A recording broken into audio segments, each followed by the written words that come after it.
जय हिंद दोस्तों आज की इस वीडियो में दोस्तों लोग अध्ययन करेंगे क्लास 10th में जो हम लोग राजीव प्रकाशन की बुक को कंप्लीटली खत्म कर चुके हैं। हम लोग चित्रा की बुक को कंप्लीटली खत्म कर चुके हैं। अब हम लोग अनसॉल्व की तैयारी कर रहे हैं।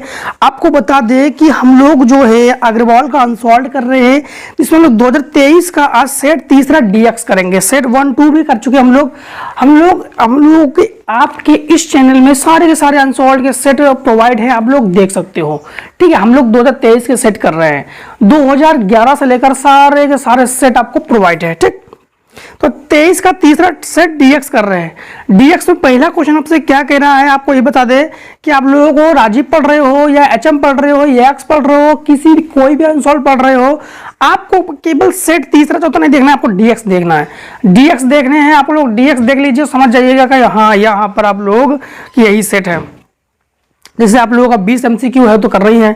पहला एमसीक्यू में है 17/2 की घात 2 इंटू 5 का दशमलव प्रसार निम्नलिखित में से किस दशमलव स्थान के बाद समाप्त होगा। आपको बता दें कि हमेशा हम लोग 2 की घात और 5 की घात को देखते हैं, 2 और 5, इसके अलावा किसी की घात नहीं देखते हैं। जो अधिकतम घात हो उसी को हम लोग दशमलव प्रसार के रूप में बना लेते हैं। तो 2 की घात 5, 2 की घात 2 है और 5 की घात 1 है, तो कौन सा ऑप्शन सही हो जाएगा आपके पास? दूसरा ही ऑप्शन सही है, 2। ठीक, इसके बाद क्वेश्चन नंबर दूसरा में है -3 और 5 की y अक्ष से दूरी होगी। हमने आपको इससे प्रीवियस वीडियो में बता भी दिया था। हमने x अक्ष दूरी से मतलब -3,5 है, तो y अक्ष दूरी होगी -3 और x अक्ष दूरी होगी 5, तो -3 और 5। तो इनका कहना है -3 और 5 इन दोनों में, तो आपके पास कौन सा ऑप्शन सही है? और बिंदु दूरी के लिए आप लोगों के पास फार्मूला हमने क्या बताया था कि √x1 - x2 का होल स्क्वायर, अब y1 - y2 का होल स्क्वायर है कि नहीं, √ के अंदर। तो अगर आप लोग 3 का स्क्वायर करोगे तो 9, 5 का स्क्वायर करोगे तो 25, 3 का स्क्वायर करोगे तो 9, 5 का स्क्वायर करोगे तो 25, 9 और 25 को आप लोग जोड़ोगे। फिर से एक बार आप लोग समझो। दूसरे में है -3,5। ठीक, y अक्ष से दूरी, तो y अक्ष पर देखो, x अक्ष पर आपके पास बताते हैं, x अक्ष पर ये होता है a,0 और y अक्ष पर ये होता है आपके पास 0,b। ठीक, तो ये आपके पास ध्यान रखना कि ये आपके पास x और ये आपके पास y है, ये आपके पास x और ये आपके पास y है। तो यहां पर y अक्ष से दूरी क्या हो जाएगी, समझना। आप लोग कैसे करोगे, यहां पर 3 का वर्ग कर लो प्लस यहां पर 5 का वर्ग कर लो। अच्छा, मूल बिंदु की तो बात नहीं कही गई है, मूल बिंदु की बात नहीं कही गई है, तो y अक्ष से दूरी होगी। तो इसमें समझना थोड़ा सा आप लोग, जैसे आपके पास चतुर्थांश की बात करते हैं,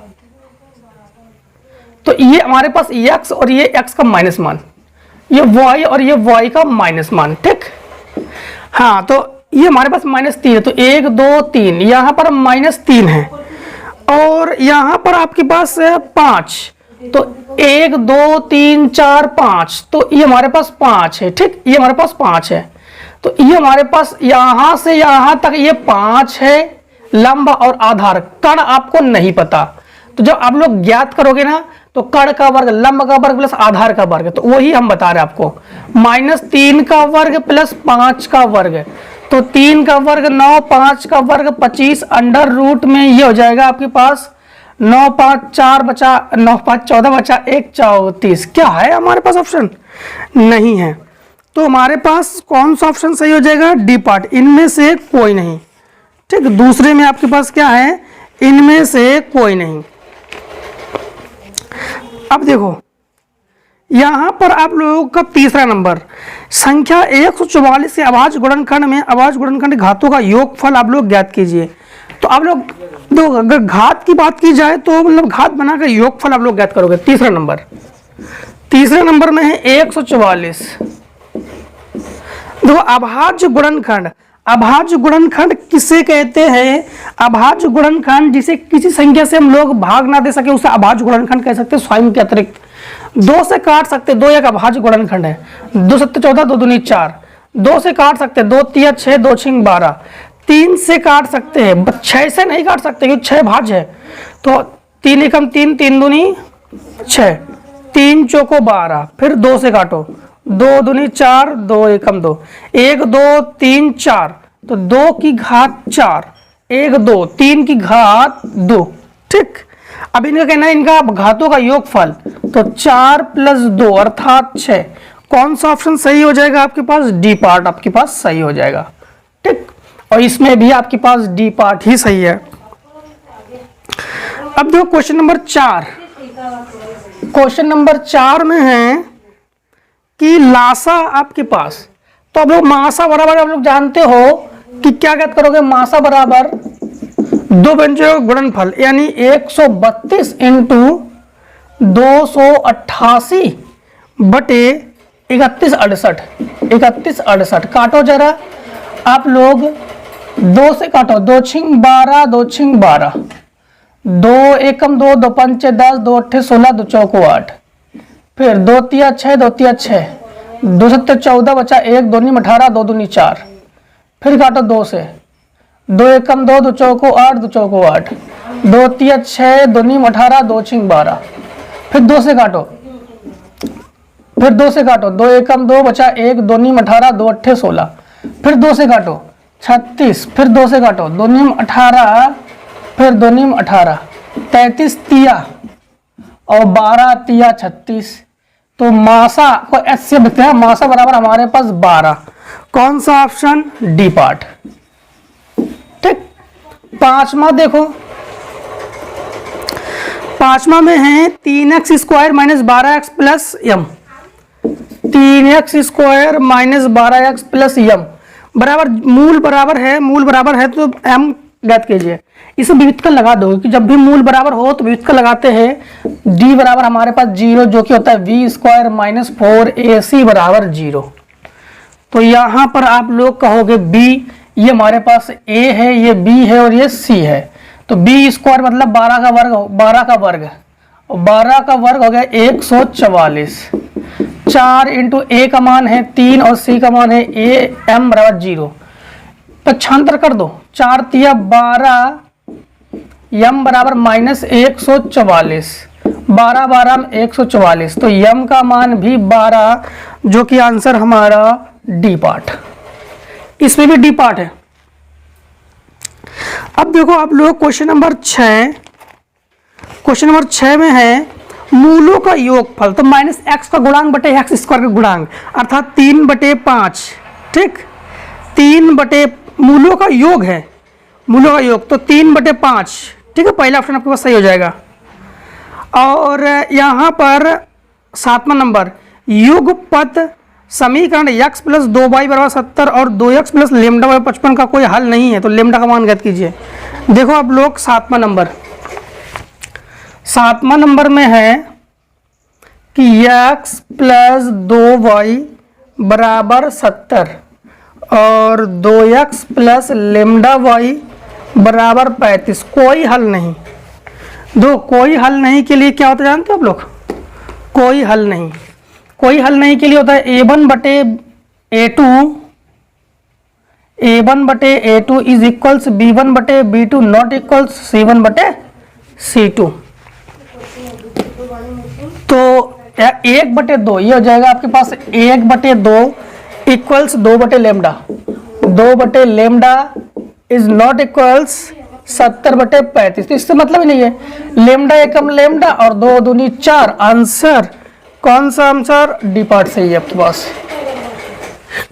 कौन सा? D part. हाँ, क्वेश्चन नंबर 8 में देखो बिंदुओं -1, -4,2 और 5,6 को जोड़ने वाले रेखाखंड का मध्य बिंदु P8, 4 है, तो a का मान आप लोग ज्ञात कीजिए। देखो 8वां नंबर -4,2, 5,6 और a/8,4, ये x और ये y है। ये x1 y1, x2 y2। मध्य बिंदु के निर्देशांक लगा दो। मध्य बिंदु के निर्देशांक में केवल x लगा रहे हैं, x बराबर x1 प्लस x2 बटे 2। ठीक, इसी से आंसर आ जाएगा एक बार से ही। x की जगह लिखोगे a बटे 8 और x1 हमारे पास है -4, x2 हमारे पास है 5 बटे 2, तो ये आ जाएगा आपके पास 1 बटे 2, 2 चौको 8, तो a बराबर आप लोग कहोगे 4। आंसर कौन सा आंसर? D part. ठीक, अब देखो 9 नंबर में है, दिए गए चित्र में ए बी सी के आधार BC के समांतर रेखाखंड PQ खींचा गया है। PQ अनुपात BC बराबर 1:3 है, तो AP और PB का अनुपात आप लोग ज्ञात कीजिए। 9 नंबर में है, इस प्रकार से एक त्रिभुज है, ठीक,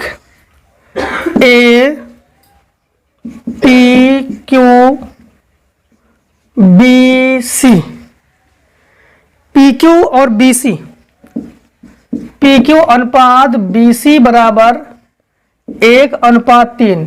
PQ अगर 1 है तो ये हमारे पास 3 है। ठीक है, तो AP और PB का अनुपात ज्ञात कीजिए। AP और PB का अनुपात ज्ञात कीजिए। AP और PB का अनुपात ज्ञात कीजिए। देखो, हम लोग जानते हैं कि यहां पर थेल्स की प्रमेय लगा देंगे हम लोग। थेल्स की प्रमेय लगा देंगे। थेल्स की प्रमेय के अकॉर्डिंग समझना आप लोग। जैसे थेल्स की प्रमेय क्या है? AP बटे PB बराबर AQ बटे QC। ठीक, तो यहां पर ये टोटल भाग 3 है। अगर ये एक भाग है तो ये दूसरा भाग है, अगर ये एक भाग है ना तो ये दूसरा भाग है। तो हम लोग सिंपल तरीका कहेंगे AP रेशियो PB बराबर, तभी टोटल भाग आप लोग 3 कर सकते हो। 3 तभी कर सकते हो क्योंकि इनका कहना है कि दिए गए चित्र में त्रिभुज ABC BC समांतर PQ खींचा गया है। BC समांतर PQ खींचा गया। अगर ये 3 है ना तो ये 3 अगर है तो ये 1 है तो फिर ये 2 है। ठीक, तो ये हो जाएगा आपके पास 1:2। कौन सा ऑप्शन सही हो जाएगा? आपके पास सी पार्ट सही हो जाएगा। ठीक है, तो इतने को आप लोग अगर स्क्रीनशॉट लेना चाहते हो तो ले लो, हम लोग इसको रेस कर देते हैं।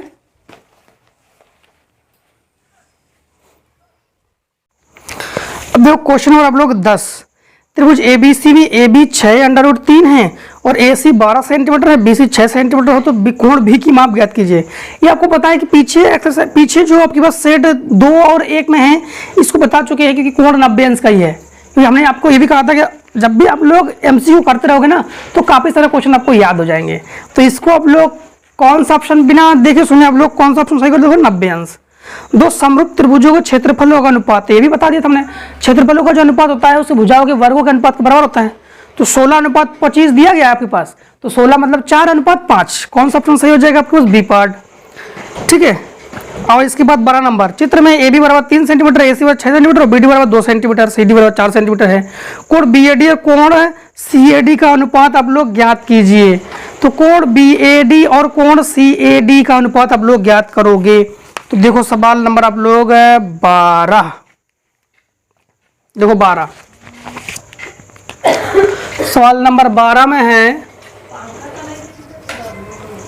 12 में है कि AB बराबर 3 सेंटीमीटर, AB बराबर 3 सेंटीमीटर, AC बराबर 6 सेंटीमीटर, BD बराबर 2 सेंटीमीटर, CD बराबर 4 सेंटीमीटर,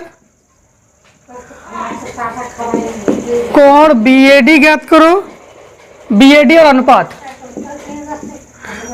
कोण CAD ज्ञात करो। ठीक, इस प्रकार से त्रिभुज है आपके पास। ये 3 सेंटीमीटर,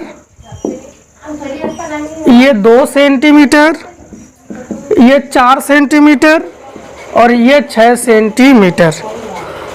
तो कोण BAD और कोण CAD, दो कोण BAD A D, C A D. अरे ये तो सिंपल तरीके से आप लोग कर लोगे। अब देखो यहाँ पे बी ए डी, अगर आप लोग चाहो तो देखो यहाँ पर आप लोग देख सकते हो, समझना आप लोग कि ये हमारे पास 6 3, ठीक है, कोण सी ए डी कोण बी ए डी आप लोग ज्ञात कीजिए। तो हम लोग जब इस कोण को ज्ञात करेंगे ना, B A D C A D, तो आप लोग समझना कि हम लोग यहाँ पर समरूपता कसौटी लगा सकते हैं। समरूपता कसौटी कैसे लगाएंगे? ए बी बराबर 3 सेंटीमीटर, ए सी बराबर आपके पास 6 सेंटीमीटर, बी डी बराबर 2 सेंटीमीटर और ये हमारे पास 4 सेंटीमीटर। क्लियर है? अब देखो अगर इस त्रिभुज को आप लोग अलग अलग करोगे तो आप लोग, अनुपात का मतलब क्या होता है? बटे।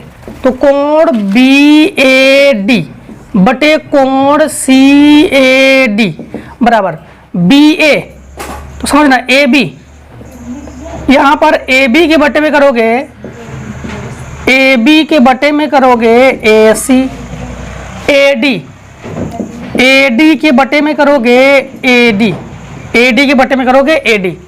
अब देखो यहां पर ए डी के बटे में ए डी करोगे और बी डी है, हाँ बी डी, और बी डी के बटे में सी डी करोगे, बी डी के बटे में क्या करोगे? C D. अब यहां पर समझना, अलग अलग मान के लिए हम लोग अलग अलग चीज हम लोग देख सकते हैं। तो यहां पर एक चीज ध्यान रखना कि हम डायरेक्टली यहां पर देख रहे हैं कि AD और AD दोनों त्रिभुज में AD जो है हमारे पास कॉमन है, दोनों त्रिभुज में AD हमारे पास कॉमन है। तो हम लोग कह सकते हैं कि ये सबको छोड़कर डायरेक्टली हम लोग AD बटे AD करेंगे, तो AD एकम AD बराबर 1:1। क्यों? क्योंकि दोनों के दोनों त्रिभुज में AD कॉमन है, ADB और ADC दोनों त्रिभुज में AD कॉमन है। तो बाकी आप लोग थेल्स वगैरह पर में लगाने की जरूरत नहीं है। तुम्हारे पास 1:1 ऑप्शन है क्या? पहले देख लेते हैं ऑप्शन है कि नहीं। हाँ ऑप्शन है। कौन सा ऑप्शन है? B part. तो बी पार्ट सही है। 13 नंबर में है कि साइन 31 बटे साइन 59। एक चीज ध्यान रखना कि साइन 31 बटे कॉस 59 हमेशा ऊपर और नीचे मान को जोड़ दो, अगर 90 आ जाए तो उसका मान हमेशा 1 होता है। 31 और 59 को जोड़ दो 90, तो उसका मान क्या हो जाएगा? 1। ठीक, तो सी पार्ट सही है। फिर इसके बाद चित्र में ओ बिंदु ए तथा बी को अवनमन कोण की माप होगी। देखो अवनमन कोण की माप इसमें साफ साफ दिखाई दे रही है, आपको बता रहे हैं। 14 नंबर 14 नंबर है। 14 नंबर इस प्रकार से है, ये जो अवनमन कोण है ये 60 अंश पर है और ये जो कोण है यहाँ का कोण ये 45 अंश पर है। ठीक है, ये तो 90 अंश पर है। बी ओ ए क्यू पी, तो अवनमन कोण की माप होगी। अवनमन कोण किसे कहते हैं? जो ऊपर से नीचे देखते हैं।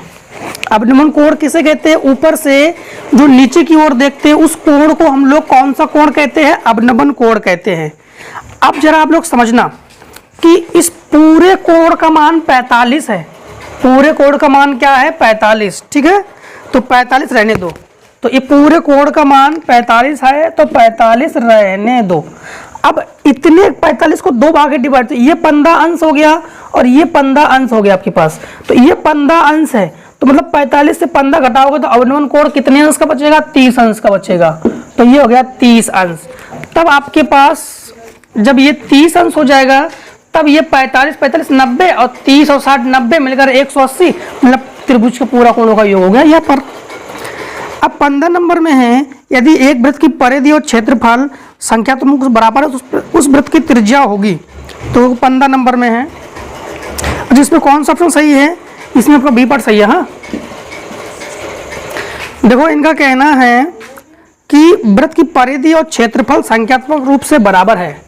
परिधि और क्षेत्रफल, तो आपको बताते हैं कि वृत्त का जो क्षेत्रफल होता है ये होता है पाई आर स्क्वायर, और परिधि को लिखते हैं 2 पाई आर। आर से आर कैंसिल, पाई से पाई कैंसिल, तो आप लोग कहोगे आर बराबर 2, आर बराबर 2 सेंटीमीटर। कौन सा ऑप्शन सही है आपके पास? आपके पास ए पार्ट सही है। 16 नंबर में देखो, 16 नंबर में एक ठोस धातु घनाव जिसकी बीमारी 982 मीटर है, पिघलाकर 2 मीटर कोर गोल बनाए गए, इस प्रकार घनों की संख्या होगी। तो कितने घनों की संख्या होगी? तो ये तो सिंपल तरीके से हमने पीछे आपको बता दिया था। अभी सेट 2 में ठोस धातु घनाव जिसकी घनाव की बीमारी क्या है? 9 × 8 × 2 मीटर है। इसे पिघलाकर 2 कोर, यानी कोर का मतलब होता है उसकी भुजा के घन बनाए गए हैं। इस प्रकार बने घनों की संख्या, कितने घन के? 2 घन बनेंगे ना, मतलब घनों की संख्या होगी। तो घनों की संख्या कितनी होगी? ठीक है, अब देखो यहां पर जब भी किसी से किसी को बनाया जाता है ना, क्वेश्चन नंबर 16, जब भी किसी को किसी से बनाया जाता है तो जैसे मान लो कि यहाँ पर घनाव है, तो लिखोगे आप लोग 9 × 8 × 2 बराबर n इंटू, अब ये घन है तो घन का आयतन भुजाघात 3 यानी 2 की घात 3। अब इसको जो है इसके बटे में पहुंचा दो, तो 9 × 8 × 2 बटे 2 की घात 3 इंटू n, तो 2 की घात 3 का मतलब 8, तो n बराबर हो जाएगा 18। तो कौन सा ऑप्शन सही है आपके पास? ए पार्ट ही सही है आपके पास। अब देखो 16 नंबर में है कि माद होगा, माद आप लोग ज्ञात कर लोगे सिंपल तरीके से। माद आपके पास वर्ग अंतराल और बारंबारता, माद को आप लोग निकालना सिखाया है ना हमने, दोनों सेट में बता दिया, तो माद तो निकाल लोगे ना आप लोग। फिर 18 नंबर में है बहुलक, बहुलक का माध्यिका, इसका देखो फार्मूला आप लोगों को दोनों सेट में, हमने सेट 1 सेट 2 दोनों में बताया था हमने। देखो 18 नंबर में है कि बहुलक बराबर 28, नहीं माद बराबर 28,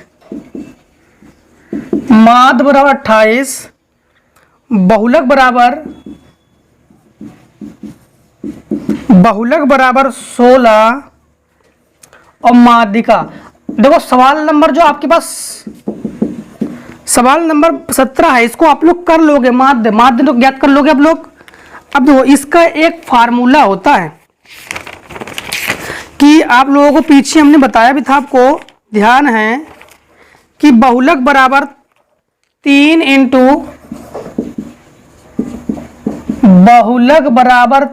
इंटू माध्यक, ठीक, -2 इंटू माद।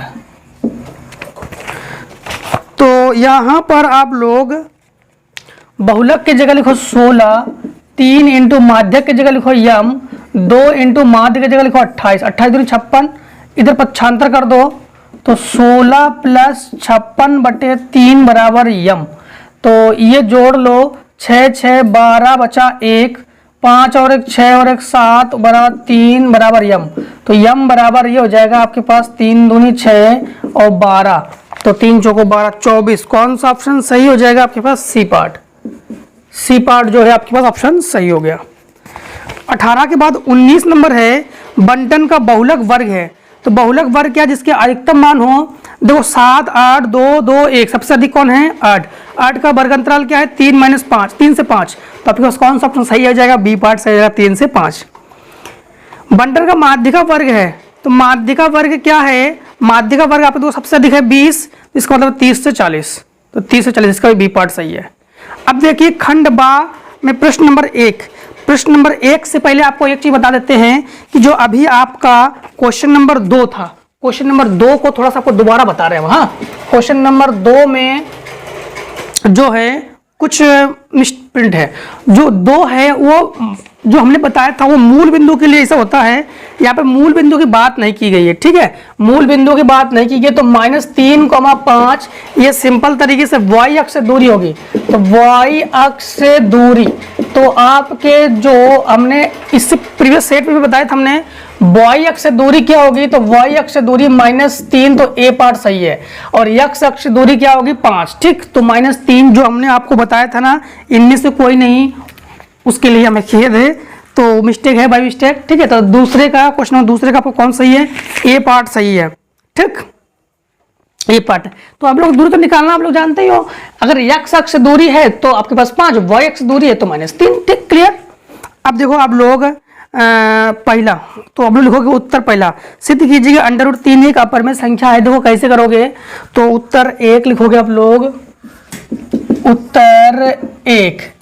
सबसे पहले आप लोग क्या लिखोगे कि माना, इसका एक ही स्टेप है, हमने बताया था आपको, माना √3 एक परमेय संख्या है। परमेय संख्या किसे कहते हैं, जिसे हम लोग P/Q के रूप में लिख सकें। तो P/Q यानी √3 बराबर P/Q, जहां Q is not equals to 0 है। दोनों पक्षों में वर्ग करते हैं हम लोग, दोनों पक्षों में वर्ग करते हैं, जहां दोनों पक्षों में वर्ग, जब अंडर हो तो दोनों पक्षों को वर्ग करोगे तो ये हो जाएगा √3 का वर्ग P/Q का वर्ग। इससे कैंसिल, 3 बराबर P/Q, अर्थात ये हो जाएगा Q पर, तो P² बराबर 3Q²। समीकरण डाल दो 1। तो हम लोग कहेंगे 3 P से विभाजित है। अब हम लोग इसका एक ही स्टेप ऐसे लगाओगे, फिर माना यहां मान लोगे P बराबर 3 के, और इसे रख दोगे समीकरण 1 में। ठीक, जब 1 में रखोगे तो यहां पर P की जगह लिखोगे 3K का स्क्वायर बराबर 3Q²। तो यह हो जाएगा 9K² बराबर 3Q²। इससे ये कैंसिल, 3 3 का 9, तो Q² बराबर 3K²। तो हम लोग कहेंगे 3 Q से विभाजित है। तो 3 आपके P से विभाजित है, 3 आपके Q से विभाजित है, मतलब दोनों बराबर है। तो हम लोग कहेंगे अतः यह हमारी विरोधाभास त्रुटि के कारण हुआ है। अतः √3 एक अपरिमेय संख्या है। क्लियर, ऐसे। ठीक, अब देखो आगे क्वेश्चन के लिए इतने को हटाते हैं पहले। अब देखो, अब आप लोग क्वेश्चन नंबर 1 का खा, तो 1 का खा को आप लोग कैसे करोगे, लिखोगे आप लोग उत्तर 1 का खा। एक खा में लिखोगे आप लोग tan A + B। ठीक, ध्यान रखना आप लोग, ये लिखा आपके पास tan A + B बराबर 1, और tan A - B बराबर आपके पास 1/√3। ठीक है, अब यहां पर A और B का मान आपको ज्ञात करना है। सबसे पहले ध्यान रखना कि यहां पर मान तो हमारे पास दिया गया है, सबसे पहले हम लोग इस मान को ज्ञात कर लेते हैं। तो यहां पर ध्यान रखना कि ये जो हमारे पास tan A + B है, ये हमारे पास tan जो 1 है ये 45 का मान है। तो हम लोग कहेंगे A + B बराबर 45, समीकरण 1। फिर tan A - B बराबर ये tan 30 का मान है। तो हम लोग कहेंगे A - B बराबर 30, समीकरण हो गया 2। समीकरण 1 और 2 को जोड़ दो, B से B कैंसिल, 2A बराबर ये 45 ही है ना, ये 45 है और ये 30 है। ठीक है, अब देखो यहां पर ये हमारे पास tan 30, इन दोनों को जोड़ दो तो ये हो जाएगा 75। तो A बराबर आ जाएगा 75/2। ठीक, अब इसका मान समीकरण 1 में रख दो, 1 में एक बार रीचेक कर लेते हैं। tan 45 ठीक है, और फिर tan 30 ये भी ठीक है, 75 ये भी ठीक है। तो यहाँ पर रख दोगे समीकरण 1 में, तो B बराबर ये हो जाएगा 45 - 75/2। 45 दूनी 90, 90 से ये घटाओगे तो 15/2। तो ये आ जाएगा B का मान और ये आ जाएगा आपके पास A का मान। तो A का मान क्या है 75/2, और बी का मान क्या है 15। ठीक, यही तो उन्होंने पूछा भी था कि ए और बी का मान आप लोग ज्ञात कीजिए। ठीक है, दो आपके पास पहले खा। अब यहाँ पर इसको सही बटे भी कर सकते हो आप लोग कि 75 को सही बटे इसको कर देना 7.5 और ये कर देना साढ़े आप लोग 37। ठीक, 37 से ये बटे 2। यहाँ पर देखो आप लोगों का क्वेश्चन नंबर 1 का गा, दो घनों जिन्हें प्रत्येक का आयतन 64 घन सेंटीमीटर के संलग्न फलकों को मिलाकर एक घनवाव बना गया। घनवाव का पृष्ठ क्षेत्रफल आप लोग ज्ञात कीजिए।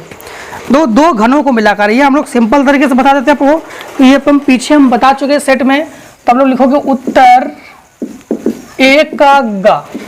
इसमें आप लोगों को पता है, पीछे हम बता चुके हैं, फिर केवल आपको कैलकुलेशन बता देते हैं। ये 64 का मतलब क्या हो गया, 4 का क्यूब। तो a बराबर 4, b बराबर आपके पास हो गया 4 और h बराबर आपके पास ये l बराबर 4, b बराबर 4 और h बराबर 8 हो जाएगा। 4 4 8। ठीक है, और पृष्ठीय क्षेत्रफल आप लोग जानते ही हो, 2 कोष्टक में LB BH प्लस HL। तो ये हमारे पास ये h बराबर 2, LB मतलब ये 4 चौको 16, 8 चौको 32, 8 चौको 32। पीछे हम लोग हल कर चुके हैं इसको। तो 2 इंटू 2 2 4 6 10 बचा 1, 3 3 6 और 1 7 और 1 8। तो h बराबर 160 वर्ग सेंटीमीटर। ठीक,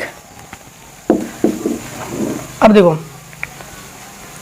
यहाँ पर क्वेश्चन नंबर 1 का घा में माध्यिका ज्ञात कीजिए। देखो माध्यिका पीछे बता चुके आप लोग कैसे करना, आप तो सीख चुके हो आप लोग, फिर भी हम बताते हैं आपको कि उत्तर 1 का घा। 1 के घा में है 0 से 10, 0 से 10, 10 से 20, 10 से 20, 20 से 30, 30 से 40, 40 से 50, 50 से 60। फिर यहाँ पर 7 12 18, 7 12 18, 15 10 3, 15 10 3। ठीक है, अब देखो माध्यिका ज्ञात कीजिए। तो माध्यिका के लिए हमेशा संचय बारंबारता निकालते हैं। संचय बारंबारता को जोड़ते हैं। 7 को 7 लिखो, 7 12 19। ठीक है, 18 दूनी 36 और 1 37। ठीक है, और 47 52 62 65। ये आपके पास यन है। जोड़ो जरा, 1 2 3 4 5 6। तो 1 2 3, 1 2 3। ये अधिक है, अधिकतम वाले को f कहेंगे, उसके ऊपर वाले को आप लोग CF कहोगे, जस्ट इसके सामने वाले को L कहोगे। और h बराबर कितने का अंतर है 10। तो माध्यिका m बराबर फार्मूला क्या होता है, m बराबर ये होता है L plus n/2 minus CF बटे f इंटू h। ठीक है, ये होता है। तो यहाँ पर m बराबर L के जगह आप लोग क्या लिखोगे, 20 लिखोगे, प्लस n के जगह आप लोग 65 लिखोगे, बटे 2 माइनस CF की जगह 19 लिखोगे, बटे f की जगह आप लोग 18 लिखोगे, इंटू h की जगह 10 लिखोगे। तो m बराबर ये हो जाएगा 20 प्लस ये काटोगे तो 3 2 दूनी 4 2 5 10 32। हाँ, और 32 से 19 घटा दो तो 12 से 3 1 13 बचेगा, 13.5। देखो ये हो गया आपके पास 5, घटाएंगे 32 से 19 घटाएंगे तो ये जगह आपके पास देखो 5 3 2 5 और 3 और 1 4। फिर से एक बार, फिर से एक बार, यहाँ पे केवल 3 बचेगा आपके पास। यहाँ से 1 लेंगे, सही तो है, 1 लेंगे 12, 12 से बचा 3 और 1 13। 13 में आप लोग 32 को जोड़ो जरा, 19 को जोड़ो, हम लोग गलत जोड़ रहे थे, 19 को जोड़ो तो ये हो जाएगा 3 32। ठीक है, देखो हमारे पास 13.5, दशमलव वाले में कोई मिस्टेक ना आए इसलिए। ठीक, और बटे 18 इंटू 10। ठीक, 10 दशमलव हटा के 1 0 बढ़ा लो, 1 0 से 1 0 कैंसिल। तो m बराबर 20 प्लस यहाँ पर 135 बटे 18। 18 का भाग लगा दो 120 में, 135 में। तो 18 का भाग लगा दोगे 135 में, 18 पंचे 90, 18 चौक 100, 18 सत्ते 26, 18 44, 18 सत्ते 126, तो 15 से 9 दशमलव लगा के 0 बढ़ाया, 18 पंचे 90, 18 पंचे 90, तो ये आ गया आपके पास यम बराबर 27.5। तो बस यम का मान हम लोगों ने ज्ञात कर लिया है। यम का मान हमारे पास क्या आ गया 27.5। ये क्वेश्चन नंबर कौन सा था, पहले का आपका था घा। ठीक, अब देखो पहले का इंडिया नंबर में है कि बिंदुओं 1, -5 और -4, 5 को मिलाने वाले रेखाखंड को यक्स द्वारा विभाजित करने वाले बिंदु के निर्देशांक ज्ञात कीजिए। देखो अब लोग 1 का घा, तो अब लोग कहोगे उत्तर 1 का इंडिया, 1 के इंडिया नंबर में है कि 1, -5, 1, -5 और -4, और यक्स अक्ष द्वारा विभाजित। तो यक्स अक्ष में हम लोग x, 0 लिखते हैं, y अक्ष में 0, y लिखते हैं। ठीक है, तो मिलाने वाले रेखाखंड इन बिंदुओं इतने का 1, मिलाने वाली रेखाखंड को विभाजित करने वाले निर्देशांक ज्ञात कीजिए। देखो आप लोग यहाँ पर निर्देशांक के लिए क्या करोगे, यहाँ पर इसको मान लोगे x1, y1, x2, y2, ये x और ये y। अब फार्मूला लगा दोगे आप लोग x बराबर, हाँ फार्मूला क्या लगा दोगे, x बराबर x1 प्लस x2 बटे 2। एक काम करते हैं हम लोग 0 वाला लगाते हैं, और y बराबर यही तो कहना था। हाँ देखो अब 0 वाला हमारे पास कोई x वगैरह तो है नहीं, तो मिलाने वाले रेखाखंड को x द्वारा विभाजित करने वाले रेखाखंड का निर्देशांक ज्ञात कीजिए। देखो आप लोग एक काम करते हैं हम लोग कि x अक्ष द्वारा विभाजित, तो मतलब हम लोगों से इनका कहना क्या है कि x बराबर हम लोग क्या लगा देंगे, x1 प्लस x2 बटे 2, ये तो 0 है ही, इसको छोड़ दो। तो ये हो जाएगा x बराबर x1 का मान हमारे पास 1 है, फिर -4 बटे 2, तो x बराबर -3 बटे 2। तो निर्देशांक हमारे पास क्या है, निर्देशांक है -3 बटे 2, 0। तो निर्देशांक हमारे पास क्या हो जाएगा, निर्देशांक हमारे पास है -3 बटे 2, 0। अब देखो जरा क्वेश्चन नंबर 1 का चा में है कि ए के निर्देशांक, चलो 1 का चा से पहले आप लोग इतने को शॉर्ट कर लो।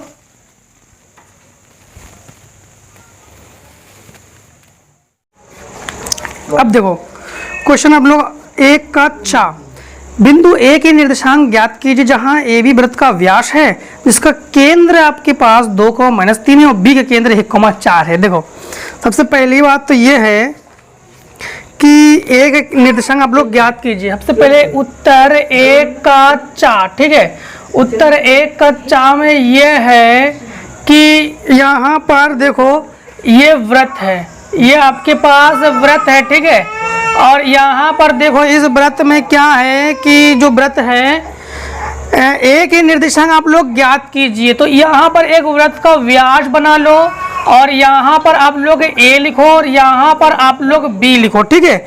और वृत्त का व्यास ए बी, केंद्र आपके पास 2, -3 है, तो 2, -3 है, और v आपके पास 1, 4 है, और a के निर्देशांक ज्ञात करो। a के निर्देशांक x, y बना लिया हमने। तो यहाँ पर आप लोग मध्य बिंदु के निर्देशांक ज्ञात करोगे, मतलब आप लोग क्या लिखोगे, x, y और 1, 4, ये x1, y1, x2, y2। यहाँ पर आप लोग क्या करोगे जानते हो, मध्य बिंदु का निर्देशांक लगा दोगे। तो ये होता है आपके पास x बराबर x1 प्लस x2 बटे 2 और y बराबर y1 प्लस y2 बटे 2। यहाँ पर आप लोग x बराबर आप लोग क्या लिखोगे, x बराबर x1 की जगह आपके पास है x। और एक चीज़ ध्यान रखना, हमारे पास ये जो 2, -3 है, ये x और ये y है, तो यहाँ पर लिखोगे 2 और x1, x2 की जगह आप लोग लिखोगे 1 बटे 2 और y1 की जगह लिखोगे -3। y1 का मान आपके पास क्या है y और प्लस 4 बटे 2, ये हो जाएगा 2 दूनी 4 बराबर x प्लस 1 और -6 बराबर ये हो जाएगा y प्लस 4। इधर पक्षांतर करोगे तो x बराबर ये हो जाएगा 3 और y बराबर इधर पक्षांतर करोगे हो जाएगा -10 बस आंसर। ठीक, 3 और -10 बस आंसर। किस क्वेश्चन का है ये आपके पास? एक कच्चा। अब देखो आप लोग दूसरे का किन्हीं 5 खंडों को हल कीजिए। हम सभी खंड को हल करेंगे, बोर्ड एग्जाम में आप लोग 5 ही खंड को हल करोगे। ठीक है, तो k का मान ज्ञात कीजिए, जिसके लिए समीकरण 2x + ky = 1 और 3x - 5 = 7 का अद्वितीय हल है। तो इसको तो आप लोग यूं उड़ा दोगे, अद्वितीय हल। अद्वितीय हल को आप लोग पता है ना कैसे हल करोगे? a1/a2 = b1/b2। नहीं, a1/a2 is not equals to b1/b2। ठीक, हाँ, तो देखो आप लोग क्वेश्चन दूसरे खा 3.5 सेंटीमीटर त्रिज्या के अर्धगोले शंकु के रूप में खिलौना है। खिलौने की संपूर्ण ऊंचाई 15.5, खिलौने का पृष्ठ क्षेत्रफल ज्ञात कीजिए। तो देखो दूसरे का खा, तो लिखोगे आप लोग उत्तर दूसरे का खा में है 3.5 सेंटीमीटर त्रिज्या के एक अर्धगोले। तो गोले की जो त्रिज्या है 3.5 सेंटीमीटर, क्लियर। और अर्धगोले के रूप में शंकु के रूप में खिलौना है। ठीक, अर्धगोले शंकु रूप में खिलौना है, मतलब एक अर्धगोला बना लो इस प्रकार से। ठीक है, ये अर्धगोला है और ये आपके पास शंकु है। ठीक है, और खिलौने की संपूर्ण ऊंचाई 15.5 सेंटीमीटर है। मतलब संपूर्ण ऊंचाई, ध्यान रखना कि संपूर्ण ऊंचाई जो है क्या है 15.5। तो आप लोग शंकु की ऊंचाई निकालोगे तो 15.5 और 3.5 घटा दोगे तो इसकी जो ऊंचाई होगी ये हो जाएगी 12 सेंटीमीटर। ठीक, 5 से 5, हाँ 12 सेंटीमीटर। तो h बराबर आप लोग कहोगे 12 सेंटीमीटर, क्लियर। हाँ, तो इस खिलौने का संपूर्ण पृष्ठीय क्षेत्रफल आप लोग ज्ञात कीजिए। खिलौने का संपूर्ण पृष्ठीय क्षेत्रफल, तो आप लोग कहोगे खिलौने का संपूर्ण पृष्ठीय क्षेत्रफल, ये आपके पास अर्धगोले का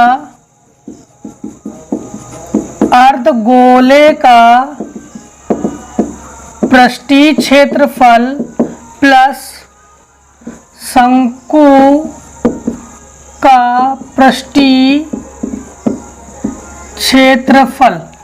अब देखो शंकु का पृष्ठीय क्षेत्रफल आपको बताते हैं।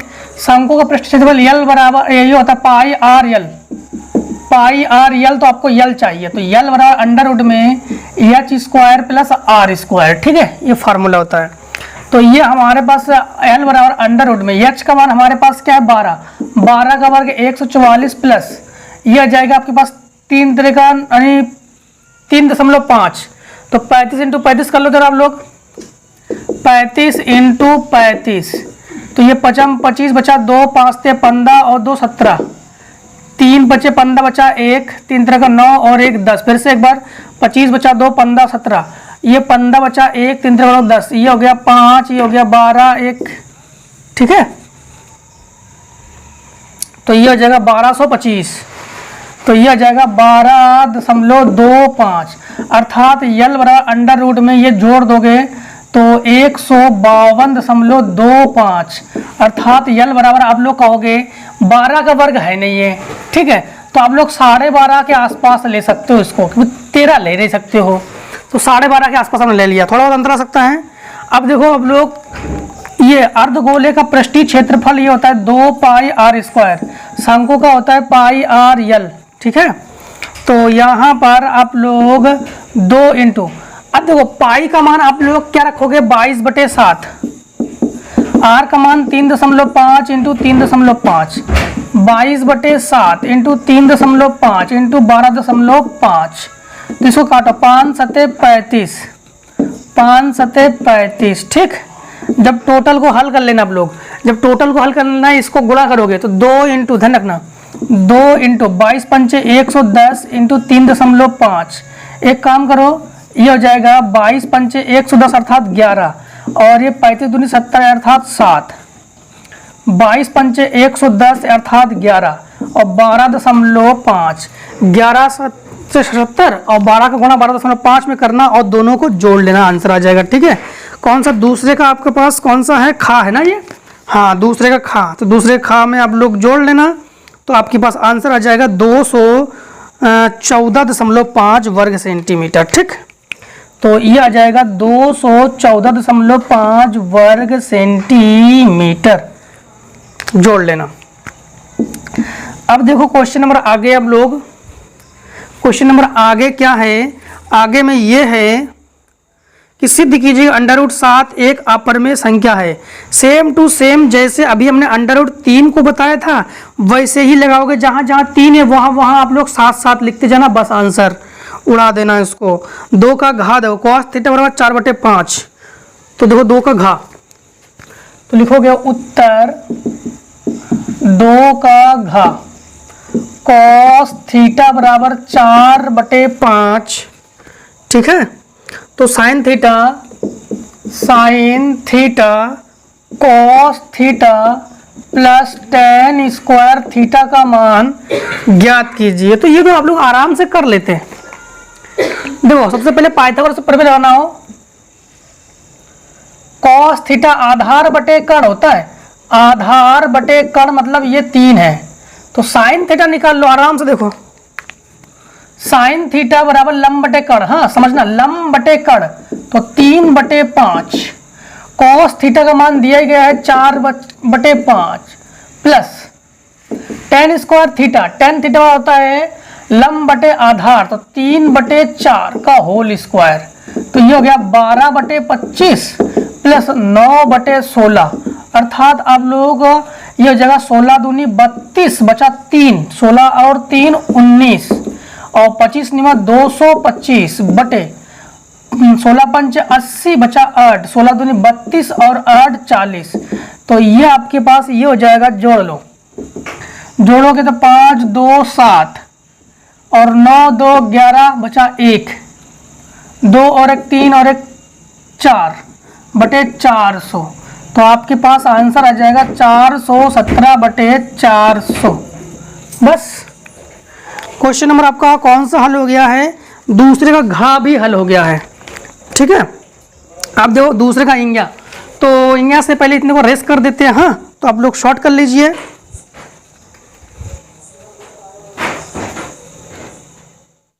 अब देखो आप लोग दूसरे का इंग्या नंबर, दूसरे के इंग्या नंबर में है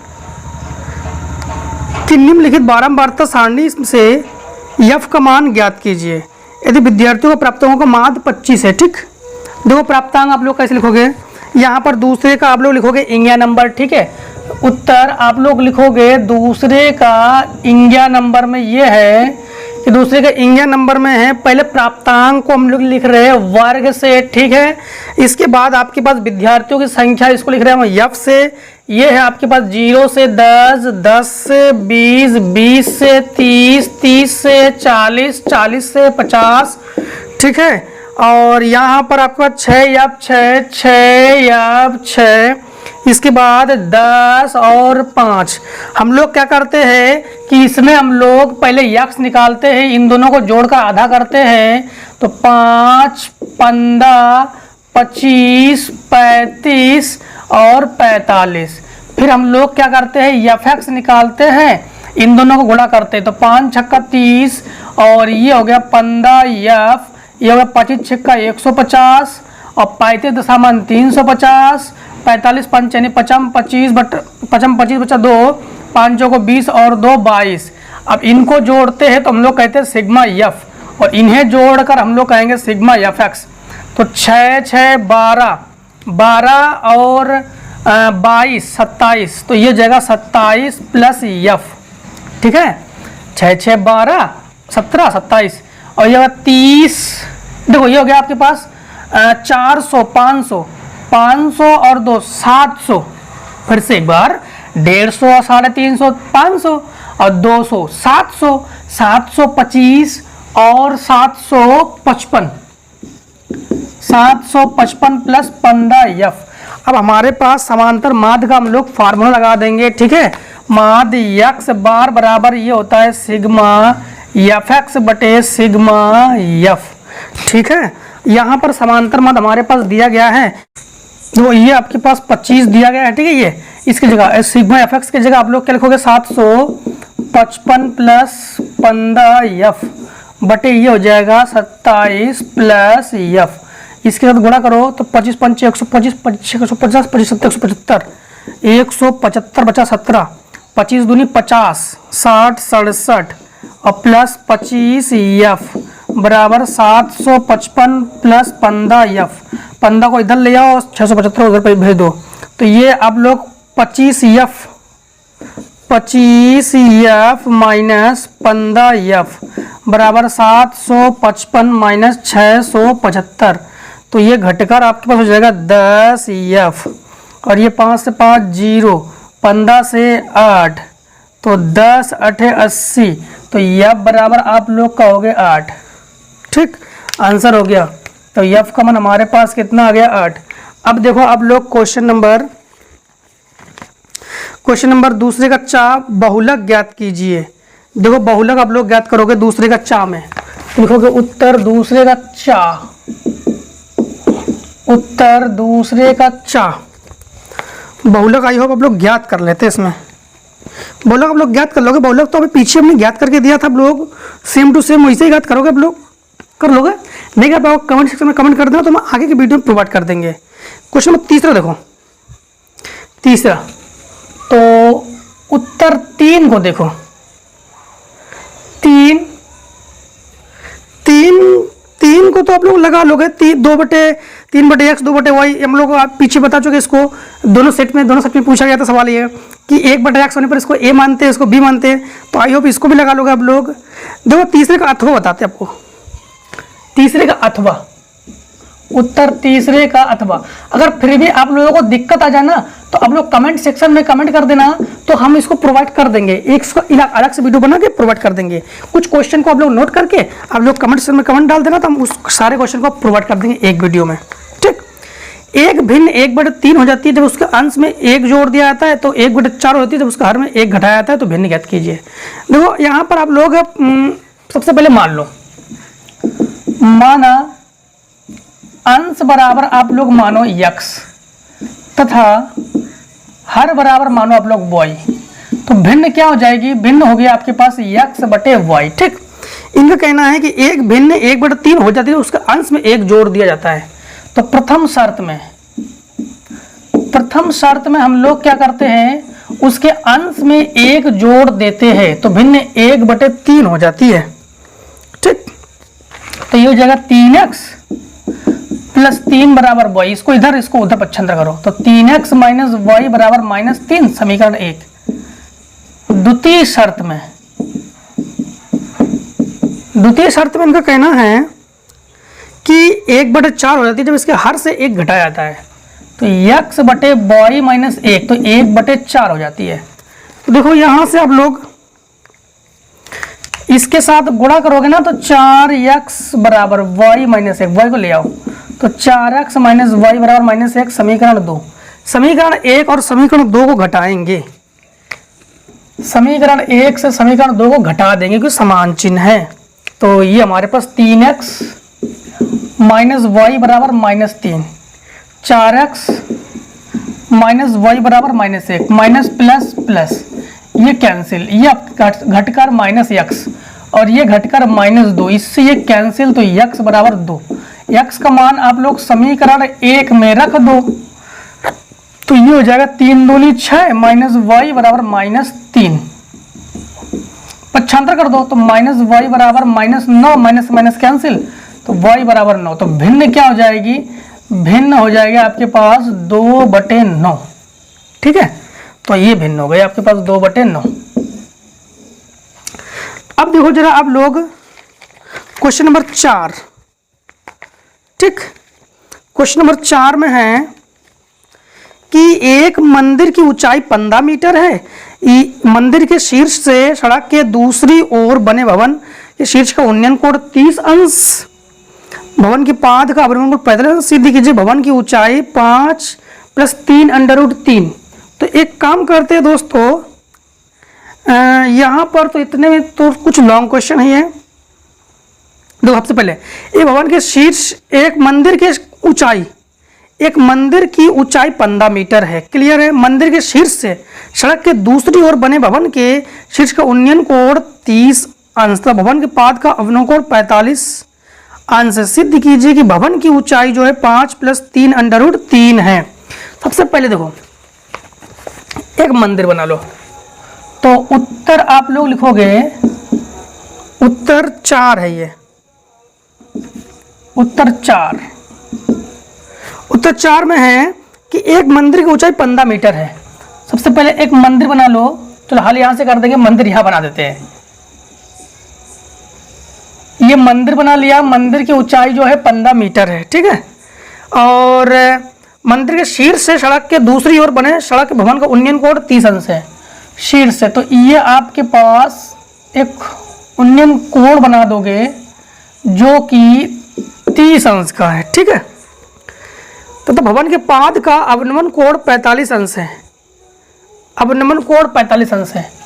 अवनमन कोण के लिए हम लोग इसको ऐसे दर्शाते हैं जो कि 45 अंश है, जो कि कितने अंश का है, 45 अंश का है, ठीक। ये कह रहा है कि शीर्ष से सड़क के दूसरी ओर बने भवन के शीर्ष का उन्नयन कोण 30 अंश है, भवन के पाद का अवनमन कोण 45 अंश से। सिद्ध कीजिए कि भवन की ऊंचाई 5 + 3 5 सिद्ध करना है 5 3 + √3 मीटर, ठीक। ये किसकी ऊंचाई है, भवन की ऊंचाई है। देखो, सबसे पहली बात तो ये है कि यहाँ पर हमने मान लिया इसकी ऊंचाई h मीटर, ये हमारे पास x मीटर, तो ये भी हमारे पास x मीटर, ये हमारे पास a, ये b, ये c, ये d और ये e नामकरण हमने कर लिया। सबसे पहले त्रिभुज को हम लोग हल करते हैं, ठीक। त्रिभुज हम लोग हल करेंगे, ध्यान रखना कि त्रिभुज को जब हल करेंगे तो त्रिभुज a ले लो, b ले लो, c ले लो। त्रिभुज ABC में, त्रिभुज ABC में जब त्रिभुज ABC लेंगे तो ये लंब बटे आधार तो 33 बराबर हो जाएगा लंब बटे आधार। लंब क्या है, ये दोनों यानी h - 15 बटे x। 33 का मान हमारे पास 1/√3 बराबर h - 15/x। इसके साथ गुणा कर लो तो x बराबर हो जाएगा √3 h - 15। समीकरण डाल दो 1। अब ले लो त्रिभुज AED, त्रिभुज AED में tan 45 बराबर लंब बटे आधार तो 15 बटे x, 1 बराबर 15 बटे x, तो x बराबर हमारे पास हो जाएगा 15।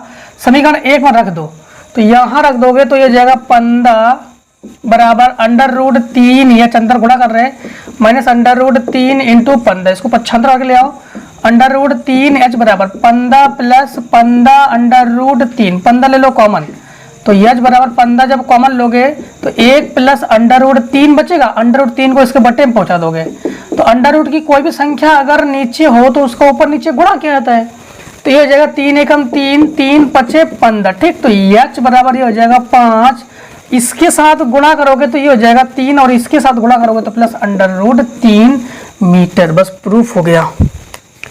अब जरा इतने को शॉर्ट कर लो जरा आगे क्वेश्चन करने के लिए।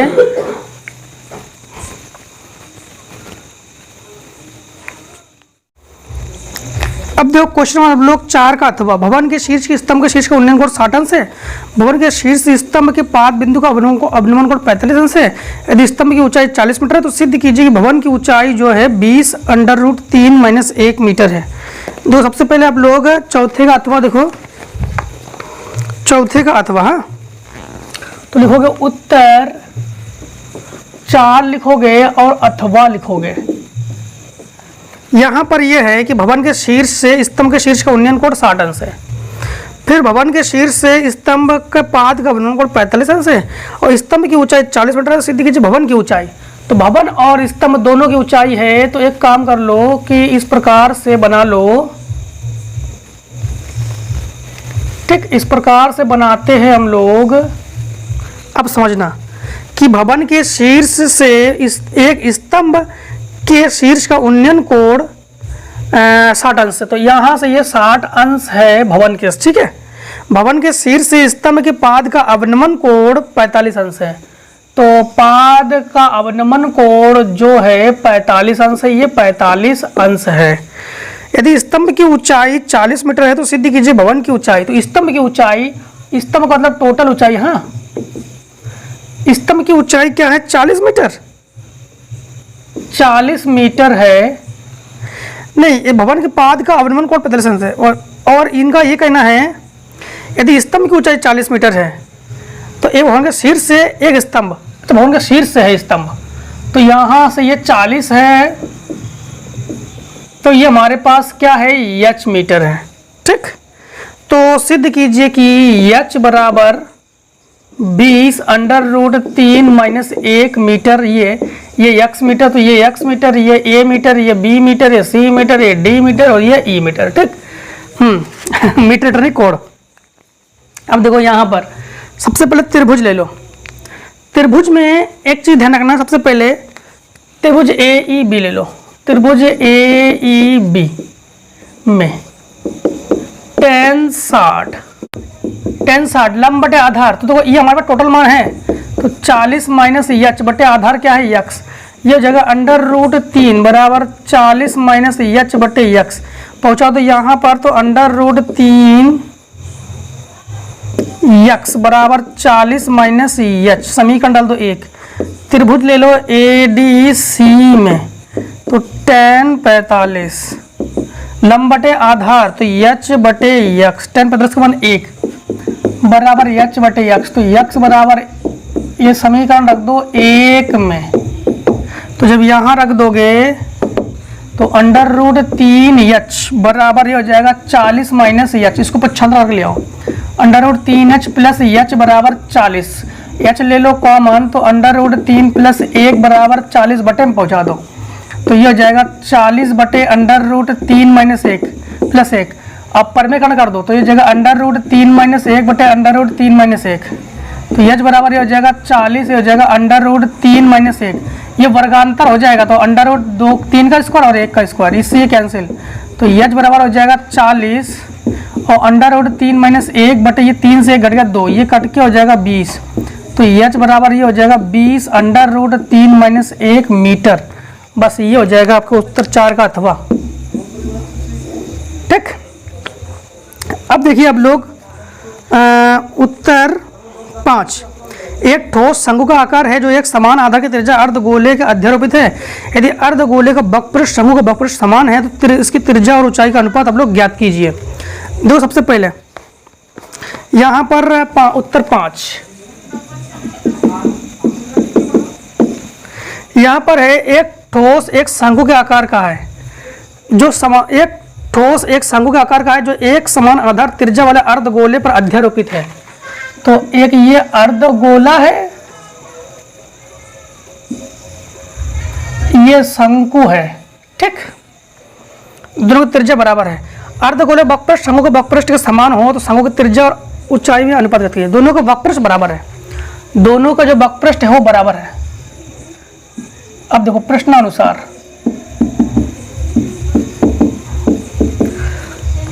अब लोग कहोगे शंकु का वक्रपृष्ठ बराबर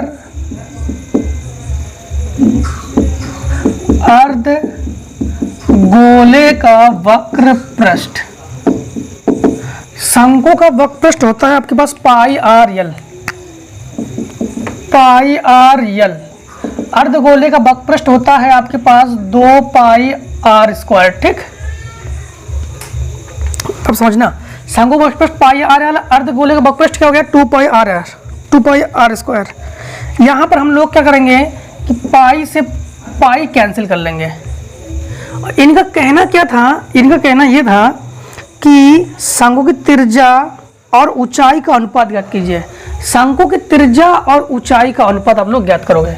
एक आर से एक आर कैंसिल, यहाँ पर यल बराबर आपके पास क्या बचा 2r। अब एक चीज ध्यान रखना कि यहाँ पर हमारे पास यल बराबर हमारे पास क्या बचा 2r। यहाँ पर हम लोग यल का फार्मूला जानते हैं। L बराबर under root R square plus H square या H square plus R square. ठीक, तो यहां पर हम लोग लिखेंगे under root H square plus R square बराबर 2r।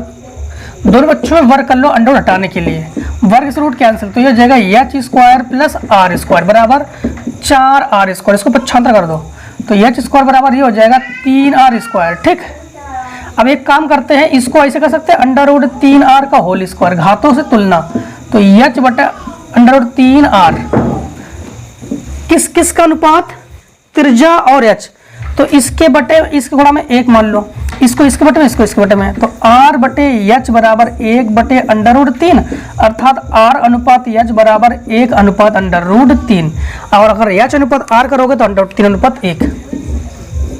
ठीक, अब देखो क्वेश्चन नंबर आप लोग पांचवें का